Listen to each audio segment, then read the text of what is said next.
श्री कृष्ण ही शरणम मम, श्री कृष्ण ही शरणम मम, श्री कृष्ण ही शरणम मम। सर्वप्रथम मेरे गुरुवर परम पूज्य गोस्वामी पंकज कुमार जी को कोटि कोटि बार वंदन करता हूँ। मेरे गज़ल गुरु डॉक्टर सतीन देसाई जी को वंदन और प्रणाम करता हूँ। मेरे रंगमंच के गुरु अब्दुल वसीम कुरैशी जी को कोटि कोटि बार वंदन करता हूँ। और मेरी लेखनी में पेनापन लाने वाले ऐसे डॉक्टर नरेंद्र कुमार खामोश जी को वंदन और प्रणाम करता हूँ। उसके बाद मंच पर उपस्थित जो मौलाना और हजरत बैठे हैं उन सबको मेरा कोटि कोटि बार वंदन करता हूँ। मुझे थोड़ा सा आवाज़ आ रहा है, यहाँ से थोड़ा सा कम करवा दीजिए। मुझे 1 मिनट का वक्त दिया गया है। कोशिश करूँगा कि उसी 1 मिनट में मैं आपको मेरा जो कुछ कहना है मैं कह के जाऊँ। मुझे इस पुण्य कार्य में आने का न्योता जो एजाज भाई ने दिया, मैं उसके लिए उनका और तमाम कमेटी के लोगों का शुक्रगुजार हूँ कि मुझे ऐसे पुण्य कार्य में मेरे जैसे नाचीज़ को आपने मौका दिया। अब मैं ये कहना चाहता हूँ कि एजाज भाई के लिए काफ़ी कुछ कहा गया कि एजाज भाई ऐसे हैं, ऐसा किया जाए एजाज भाई के लिए। तो मैं कहता हूँ सारी दुआएं पढ़ ली गई हैं एजाज भाई के लिए। लेकिन मैं ये कहता हूँ कि शायद आपको पता नहीं होगा, हजरत साहब क्षमा करना, हजरत अख्तर सुल्तानी साहब जो कि झांसी से पधारे हैं और झांसी की रानी की वजह से वो शहर आज मशहूर है। तो मैं कहता हूँ झांसी की रानी अपने वक्त पर थी, लेकिन आज इस कलयुग में झांसी के राजा हमारे यहाँ पधारे हैं। मैं जो कुछ भी कहा गया हजरत की तरफ से, संस्कृत में कहा गया, हिंदी में कहा गया, हिंदू मुस्लिम एकता के बारे में कहा, टीके के बारे में कहा, तो ये जो सम्मेलन हो रहा है शादी का, मैं कहता हूँ कि आज मैं खुद खुश नसीब हूँ कि एक टीका और टोपी का मिलन यहाँ हुआ है। और ये जो सम्मेलन है खुदा इसको जरूर कबूल करेगा।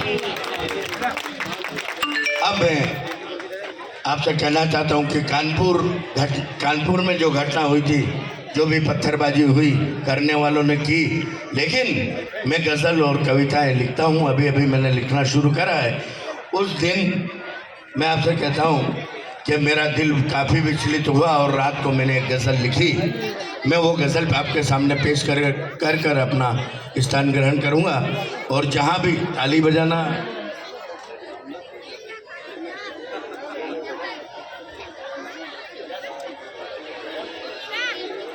बजाना, मैंने पूछा सुन्नत है या फर्ज है, तो जहाँ भी आपको लगे कि ताली बजाने जैसा शेर है तो जरूर बजाइए।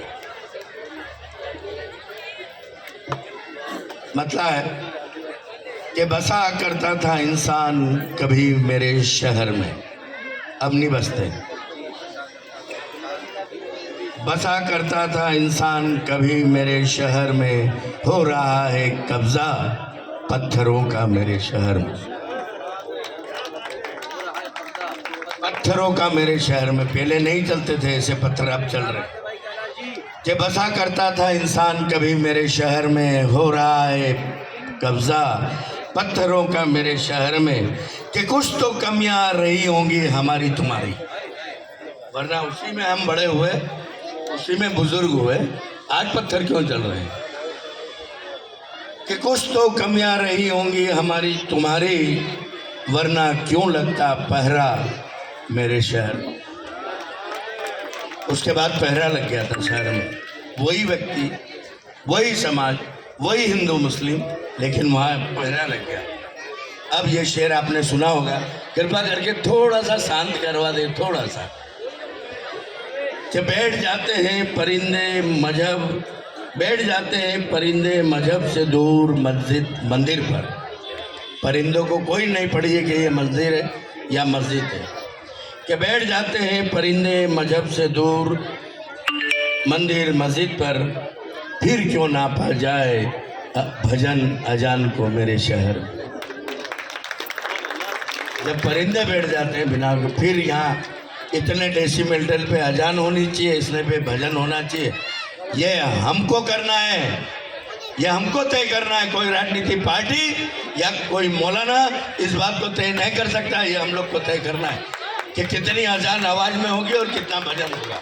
अगर हम दोनों ने तय कर लिया कि यहाँ से अमेरिका तक अजान की आवाज़ जाएगी और भजन की आवाज़ जाएगी, तो कोई नियम, कोई कानून इसको रोक नहीं सकता है। अगला शेर मैं आपके सामने पेश करता हूँ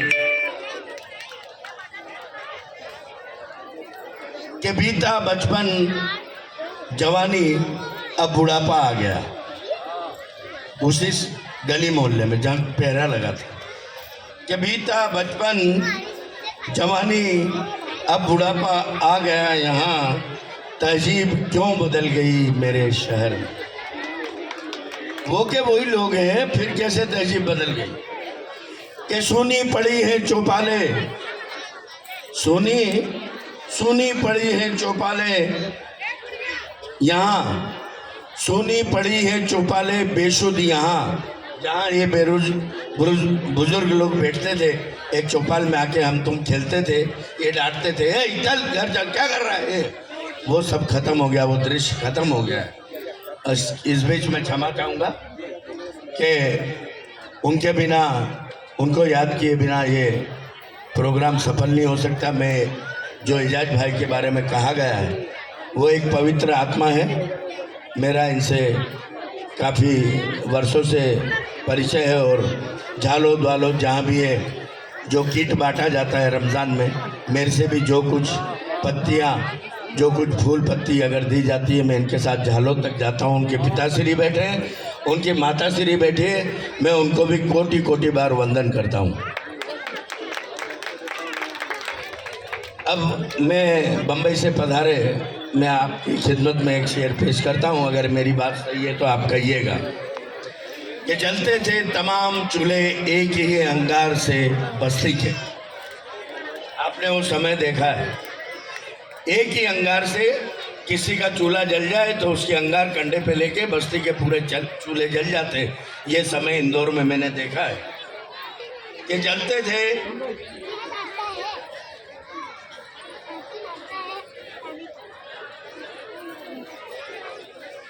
थे तमाम चूल्हे एक ही अंगार से बस्ती के, जला गई कौन सी चिंगारी बस्ती मेरे शहर में। ऐसी कौन सी चिंगारी आ गई जो जला गई। फिर वो जली बस्ती का मैंने जाके राख टटोला, अरे मैं इनका नाम भूल गया, डॉक्टर साहब, मलिक साहब, कि सुना हाल ए दिल जब टटोला राख को। राख ने मुझसे क्या कहा कि सुना हाले दिल, कृपा करके थोड़ा सा रुकवा दे। सुना हाले दिल जब टटोला राख को, तो राख ने क्या कहा कि था कसूर क्या हम बस्तियों का मेरे शहर में, हमको क्यों जला दिया, हम तुम लड़े। कि पत्थरों का दिल भी अब पिघलने लगा है। अब वो नहीं चाहते कि ये फेंके कि वो फेंके, कि पत्थरों का दिल भी अब पिघलने लगा है, धड़कने उनकी कोई नहीं सुनता अब मेरे शहर में। दो शेर बाकी है। कब तक आखिर बेअदमी के जुमलों में, ना ये कौम चाहती है ना मैं चाहता हूँ क्या हम लड़े, क्या हम लड़ रहे हैं। इतने दंगे हुए, लेकिन चंद मौलियों द्वारा या चंद राजनीतिज्ञों के द्वारा कुछ लोग भटक जाते हैं और उनके द्वारा दंगे होते हैं कि आते रहेंगे बेअदबी के जुमलों में, आखिर कब तक सजा दें महफिले मोहब्बत की फिर मेरे शहर में।